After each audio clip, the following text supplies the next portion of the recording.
Entonces tú decides si es a través de dolor de tu alma o el dolor de tu ego. El dolor de tu ego en realidad es un espejismo, porque a tu ego le molesta no tener razón, a tu ego le molesta no estar en el puesto principal, no ser el top one, pero es un dolor superficial. En realidad, el dolor que verdaderamente duele es el dolor del alma. Dice, si sientes dolor en el ego, es que estás en el camino, dicen los cabalistas. Muy interesante esta frase. Si sientes dolor en tu ego, ¿no? Hostia, es que me estoy mordiendo la lengua, es que le diría de todo y no se lo he dicho, vale, estás en el camino. Dice, ayuda al que es inferior a ti, soporta la bronca de tu mujer o de tu marido, o de... Bueno, eso es Gesed, ¿no? ¿Qué hacía una persona cuando estaba enferma? Tenía que conectar con el Cohen. Y el conectar con el Cohen significa conectar con Gesed. ¿Cómo se gana el juego? Entendiendo que es un juego. Dice, ¿cómo se sana el dolor? ¿Cómo evitar el dolor?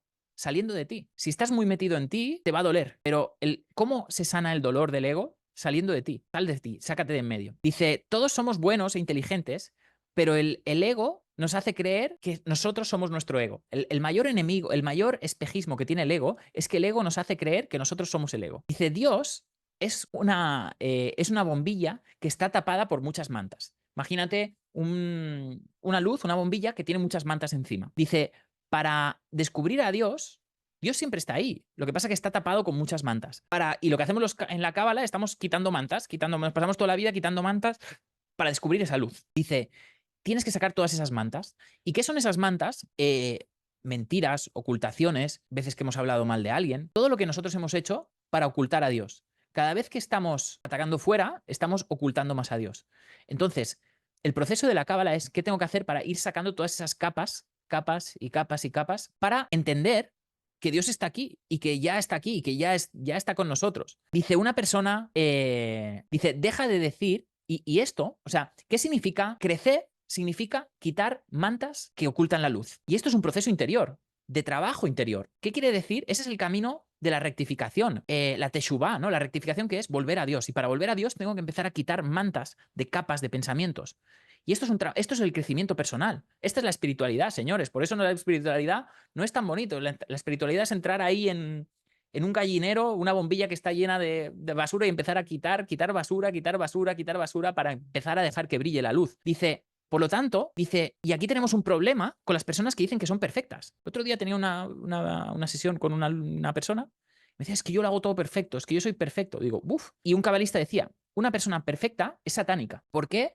Porque es que la persona que te dice, no, es que yo soy perfecto. Bueno, si dices que eres perfecto, eres satánico. ¿Por qué? Porque el trabajo que tenemos todos los seres humanos que hacer es el de quitar capas. Y si yo digo que estoy perfecto, ya no tengo capas que quitar. Entonces digo, vale, me quedo con mis capas, con mis clipot. No, el objetivo del hombre es quitarse esas clipot. Una persona con ego es satánica porque cree que es perfecta. El problema con el mal es que creemos que los pensamientos limitantes son nuestros, cuando en realidad los cabalistas te dicen que todo pensamiento limitante no es tuyo, es de la serpiente.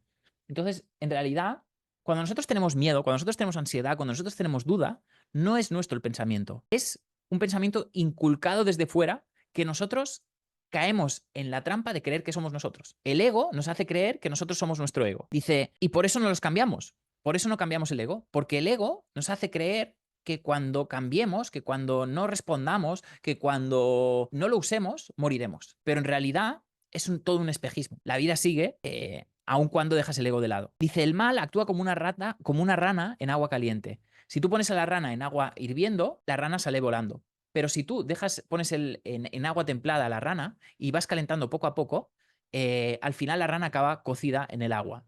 ¿Qué significa? El mal actúa así poco a poco, filtrándose con nosotros poco a poco, a través de pensamientos, a través de actitudes que vamos tomando. Dice, el test que te va a poner la vida es siempre aquello que más te gusta o el impulso que más tienes y aprender a decir que no a ese impulso, ¿no? O sea, esa discusión, esas ganas, y es lo que decía, ¿no? Si estás dejando de hacer caso a tu ego, es que estás en el camino correcto. O por lo menos a tu impulso producto de tu ego. Dice, antes las personas, la lepra era una bendición. Antes las personas se curaban cuando tenían lepra. Dice, ahora es interna. Se curaban saliendo 7 días de su entorno y haciendo mikve. Dice, luego lo que hacían era confesarse. Se iban al Cohen y se confesaban. Precisamente por eso, ese proceso de quitar capas, ¿no? De ver qué capas tengo, y esas capas son las capas que nosotros mismos y nuestro ego se ha ido poniendo para tapar la luz. Y dice, si tú supieses cómo lo describen los cabalistas, dice, cuando una persona habla mal, dice, huestes de demonios dice, saltan de lo más profundo y de lo más negativo del mundo y van corriendo a atacar a la persona. Dice que lo definen así. O sea, una persona que habla mal, dice, literalmente le vienen huestes de demonios a atacar al instante. Lo único malo que tienes cuando hablas mal de un tercero es el hecho de que hablas mal de él. O sea, lo único malo que tienes cuando estás hablando de un tercero es el hecho de que estás hablando mal del tercero. Todos nosotros tenemos una imagen y nuestra misión es parecernos a esta imagen divina. Dice, la persona muere cuando siente que ya no es capaz de cumplir con su imagen. Cuando la persona ha cometido tantas transgresiones que es incapaz de volver a conectar con su imagen que Dios creó, la persona muere. Dice, para curar la lepra había que curar la emoción. Y dice el rabino Aslak, muy interesante, dice, todos los males, cuidado con esto, dice, todos los males del mundo son por culpa de los... O sea, porque al rabino Aslak, en el año 1920, le preguntaron, ¿cómo puede ser que tanta gente diga y culpe a los judíos de cosas malas? Y dijo el rabino Aslak, dice, sí, porque efectivamente, dice, es que tenemos la culpa de todos los males del mundo. Dice, el pueblo de Israel, lo primero es que si hay un mal en el mundo, lo primero que tienes que hacer es tomar responsabilidad.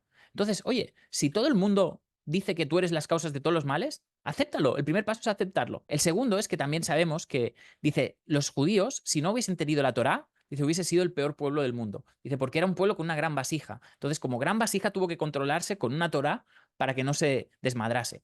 También dicen que todo lo que pasó en Europa, el nazismo, también fue provocado. Es lo mismo que decimos, ¿no? Ostras, Hitler es el malo. Bueno, Hitler es el malo, pero para que Hitler existiese, tenía que haber otro contrapuesto que también provocase ese mal. Y dice que en este caso era toda la cultura judía de Alemania y de Europa, que era una cultura muy corrupta espiritualmente, que solo se ocupaban por el dinero, etcétera, etcétera.